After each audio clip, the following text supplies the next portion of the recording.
এই মাছটা একদম জীবিত, গোল্ডেন কালার, একদম গোল্ডেন কালার। মনে হয় যে আসলে ও ছোটবেলায় মনে হয় স্বর্ণ খাইছে, বুঝছো? কট করে আওয়াজ করে, লেজ দিয়ে ওরা আসলে নাড়াচ্ছে। লেজ দিয়ে লাঠি মারে কথা কই ভাই। অল টাইম কান্দি খুব মায়াবী হরিণের মতন চেহারা। আসসালামু সুপ্রিয় ভিউয়ার্স, আমরা যাচ্ছি আজকে যে বলেশ্বর নদী আছে, সেই বলেশ্বর নদীতে মাছ শিকারের জন্য যাচ্ছি।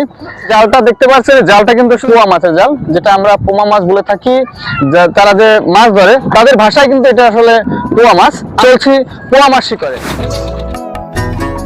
জেলে ভাই ট্রলারটা স্টার্ট দিল উদ্দেশ্য বলেশ্বর নদীর গভীরে মাছ শিকারের জন্য। এই বলেশ্বর নদীর পাড়ে যারা বসবাস করে তারা অধিকাংশ জেলে, তাদের জীবিকার মূল উৎস মাছ শিকার। আর এই নদীর পাশে আছে ডক, যেখানে প্রতি বছর তৈরি হয় হাজার হাজার নৌকো।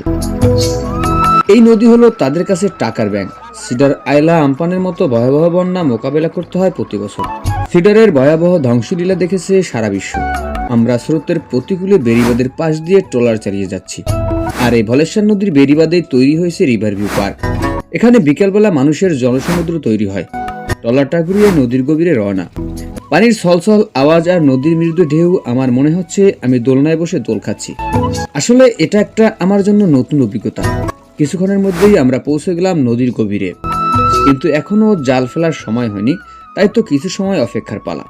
অবসর সময় জেনে নিতে চাই জেলেদের জীবন ও বৈচিত্র্য। আমরা তো এখন বাড়ি লাগার অপেক্ষায় আছি। বাড়ি হইবে আমরা জাল মারি যাবো, ওই ধরা যাইলে টান দেওয়ার সাথে সাথে আমরা মারি যাবো। আমাদের তো দুই ধরনের জাল, এক ধরনের জাল ইলিশের, আর এক ধরনের জাল হইলে কুমার জাল। না এখন ইলিশের সময়, কুমা মাছের সময়। আপনাদের এই যে পোমা মাছ আছে, এই পোমা মাছ যেটা আমরা বইয়ের ভাষায় বলি পোয়া মাছ, আসলে এরও কি জাল সময় কি দুই ধরনের পাতার সময়, একটা ধরা জাল আর একটা ভাসা জাল? তা আপনার আছে না এটা ধরা জালে? না, ভাসমান জাল। আপনাদের এটা ভাসমান জাল। ধরেন দৈনিক 5 লিটার তেল লাগে, আপ ডাউন। এবং এরপরে ধরেন যদি হালায় মাছ পোনা দেয় তো গায়ে বাজে না, আর মাছ পোনা না দিলে তো অনেক সময় গায়ে বাজে পড়ে। বললাম তো, ধরেন এই আজকে 30 কেজি পাইছি, আগামীকাল দেখা যাইতেছে 10 কেজি পাইলে। বর্তমানে বাজারে যদি বেচে 130-40 টাকা, আমাকে দেয় 100 টাকা। তবে আরো দর আছে না, মিলন শেখ, তার চেহারা দেখলে অল টাইম কান্দি দেয়। মানে খুব মায়াবী চেহারা মিলন ভাই, তাই তো? খুব মায়াবী চেহারা, হরিণের মতন চেহারা তার। তার চেহারা কান্দা কান্দা ভাব থাকে। আল্লাহ এই নুরালি চেহারা তার মধ্যে দেশে পানির নিচে কিছু ময়লা আবর্জনা আছে, ওইগুলো যদি না বাজে তাহলে মনে করেন 1 ঘন্টা হয়ে যায়। আর যদি ময়লা আবর্জনা বাজে তাহলে 2-3 ঘন্টা। খারাপ না, আল্লাহ দিল ভালোই চল। ছেলে মেয়ে কয়জন? 2 মেয়ে। 2 মেয়ে লেখাপড়া করে? যে একজন নদীতে জাল ফেলার সময় হয়েছে, তাই সবাই তড়িগড়ি করে প্রস্তুত হচ্ছিল।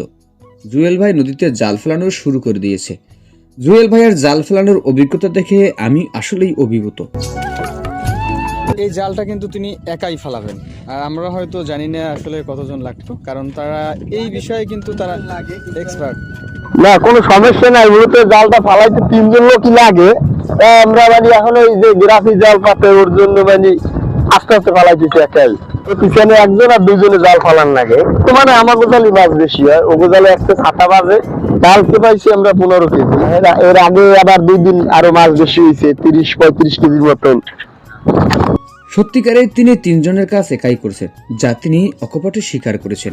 আমাদের জাল ফেলানো কিন্তু শেষ হয়ে গেছে। আমরা কিছুক্ষণ অপেক্ষা করব, জালটা তোলার যে সময় হবে, তারপর কিন্তু আমরা আসলে রেস্টে যাব। এখন আমাদের জাল ফেলানো কিন্তু শেষ। আমরা 1-1.5 ঘন্টা কিন্তু আসলে এখানে অপেক্ষা করব। অপেক্ষা করার পর আমরা আবার জাল তোলা কিন্তু শুরু করব। মাছ কিভাবে পাই আমরা আপনাদের দেখাবো। আমাদের জাল ফেলানো শেষ হয়েছে। দুপুরের খাবার তেমন কিছু ম্যানেজ করা হয়নি হঠাৎ করে আসার কারণে।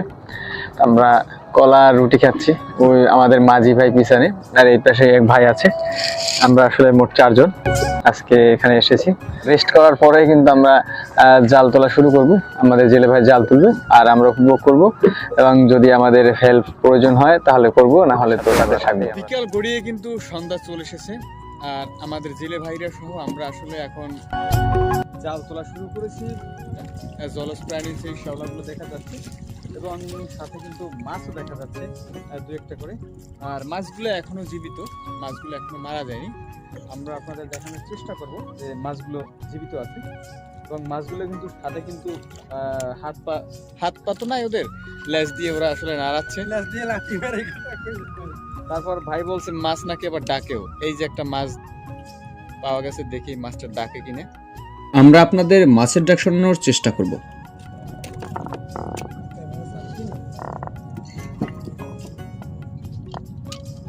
একটু আস্তে আস্তে ও আস্তে আস্তে নাকি শরীর দুর্বল ডাকছে মাছ, শরীর দুর্বল, অনেকক্ষণ জালে নাকি বাজে রয়েছে। এই যে মোটামুটি আল্লাহর রহমতে কিন্তু ভালো মাছ আমরা হয়তো পাবো আজকে। দেখেন মাছ কিন্তু পাওয়া যাচ্ছে মোটামুটি ভাবে। করে আবার শুরু কারণ নদী ফেলাইছে এই জীবিত মাছ, যদি বলে বলবো দুইটাই কিন্তু জীবিত মাছ, একদম জীবিত মাছ। সামনে মাছ বাজার মূল কারণ হলো আমরা যে জালটা ফেলেছি এটা কিন্তু শেষের দিকে ফেলেছি, এটা কিন্তু তুলতেছি আমরা আগে, ফেলেছি শেষে কিন্তু তুলতেছি আগে। আর ওই সামনের যে জালটা ওটা অনেক আগে আমরা ফেলেছি। এই যে মাছ মাছ মাছ ধরতেছি কিন্তু নসিবের জোরে এটা কিছু, এইটা গয়না মাছ, জীবিত মাছ। ভাই মাছ এটা ধরি, গয়না মাছ, ময়না মাছ। আর জালের ফেরে বাজিয়ে আছে। জীবিত রাখতে হবে ভাই, যে কোনো কর্মে জীবিত রাখতে হবে গয়না মাছটা। এই যে গয়না মাছ, তো আপনাদের শোনানোর চেষ্টা করব আসলে মাছ কিভাবে ডাকে। আমার মাইক্রোফোন পাশে দেয়া আছে। মাছ ডাকে কিভাবে শুনছেন তো? আর মাছের কালারটা কিন্তু অসাধারণ, অসাধারণ সুন্দর কালার মাছের। এটা হলো গয়না মাছ, যেটা আমাদের এই নদীতে আসলে কিন্তু পাওয়া যায়। এই যে আওয়াজ দেয়, এতে কি কয়? আস্তে হেলা ব্যথা ভাই। আস্তে আস্তে আসলে সূর্যটা ডুবে যাচ্ছে, জেলে ভাইদের আসলে পরিশ্রম হচ্ছে। আমিও চেষ্টা করতেছি আসলে তাদের যে মাছগুলো আটকে আছে এইগুলো একটু ছুড়ে দেওয়ার, কিন্তু আমি তাদের মতো আসলে পারদর্শী না, এজন্য পারছি না। কিন্তু অবশ্যই পারবো, কারণ এটা পর্যাপ্ত পরিমাণে কিন্তু আসলে আটকানো। দেখেন যে কিভাবে জালের ভিতরে ঢুকছে। তো এতটুকু মাছ ওর এত ঢোকা লাগে।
আমরা একসাথে সব নিয়ে কিন্তু রাখবো। তো ফাঁকে ফাঁকে আমি এই মাছগুলো দেখানোর জন্য, কালারটা অসাধারণ কালার, দেখেন এই মাছটার কালারটা কত সুন্দর, একদম গোল্ডেন যা কালার। একদম গোল্ডেন কালার। মনে হয় যে আসলে ও ছোটবেলায় মনে হয় স্বর্ণ খাইছে, বুঝছো?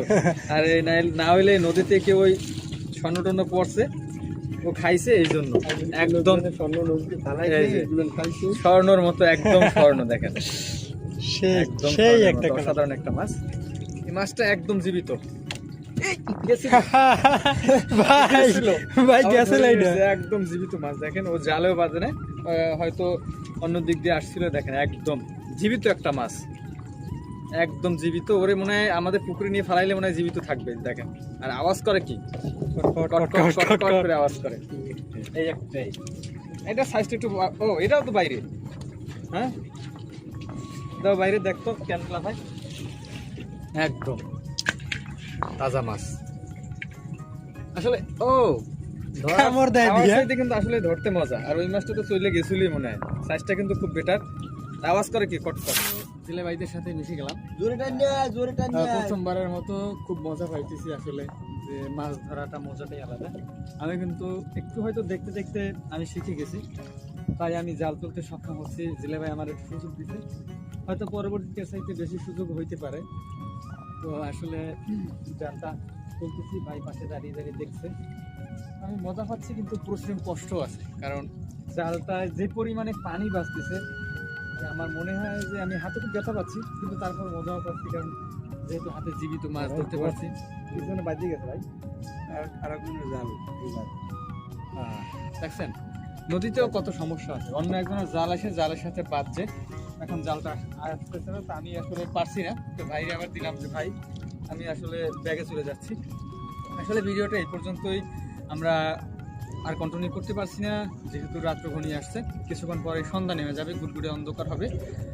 এই পর্যন্তই আসলে ভিডিওটা শেষ করছি। ধন্যবাদ, দেখা হবে আগামীতে কোনো ব্লগে।